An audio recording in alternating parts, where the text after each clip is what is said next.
Welcome to my review on I Call Myself Princess. I Call Myself Princess presents a story that haunts you at the Native Earth Performing Arts Theater. Hi, I'm your theater critic for today, Katie Flannery. This wonderful play was written by Jani Lauzon,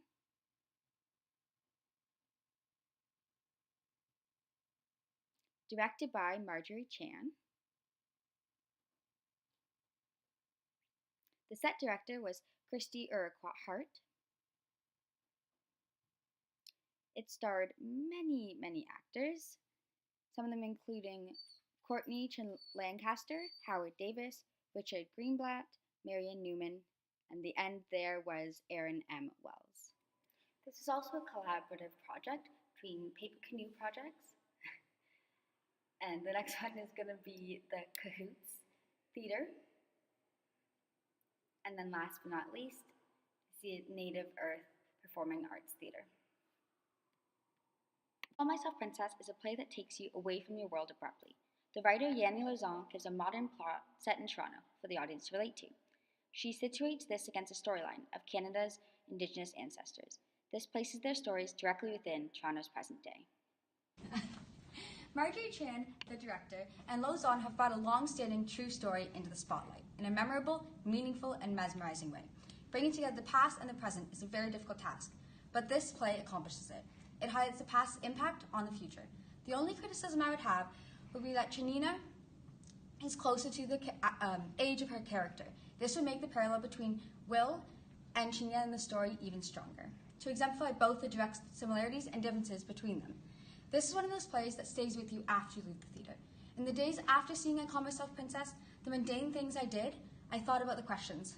How the Indigenous voice comes through in Canadian society today. What Canadian society has learned from our past Indigenous generations? Who's responsible for this voice? Who responds to the Indigenous people? In the present, William Warren, MAT music student, played by Aaron M. Wells, is given a similar opportunity to the real Chania. He receives a scholarship to go study in Toronto. He has to leave his boyfriend, Alex, played by Howard Davis, behind in Winnipeg. The long distance is difficult. It especially becomes hard when William is asked to perform the opera Canoe at school. William becomes distant, not just physically, but mentally as well. He becomes obsessed with the mistreatment of his people in the past, that he can no longer be there in the present for the people around him.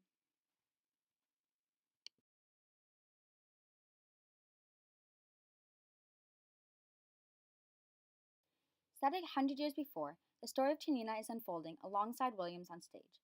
Chanina moves away from her Creek/Cherokee tribe to follow her music career. In 1918, pianist and composer Charles Wakefield Cadman wrote an opera, Canoe. He wrote this opera about her story. The real Chania Redfeather won scholarships to study music in Denver and New York. She toured the world as a mezzo-soprano with Cadman. Jani Lauzon brings this past story to life on stage. This play is memorable because of its flawless balance of the movement on stage and the set.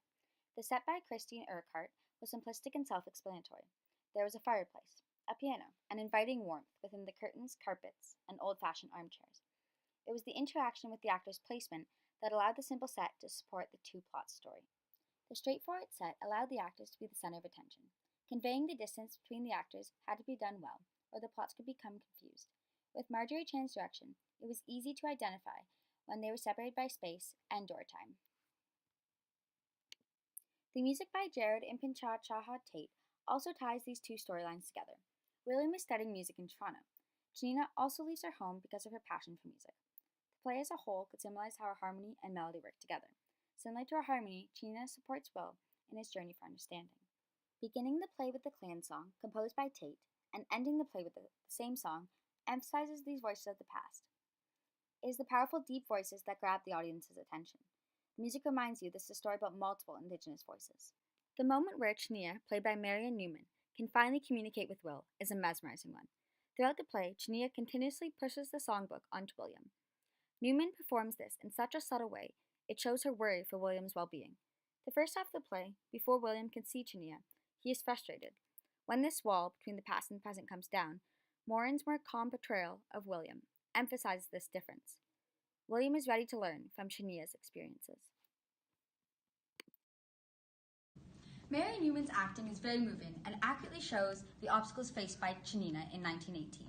Wells' acting is very commanding and presents the frustrations and confusions Indigenous people may face today. Separately, they are strong actors. Their weaknesses only come through when they are placed together. Newman's age separation from her character took away from the comparison between Chanina and William. Newman is known as one of Canada's most accomplished opera and chamber singers. She was chosen for this role because of her ability to sing, not necessarily her compatibility with Aaron M. Wells.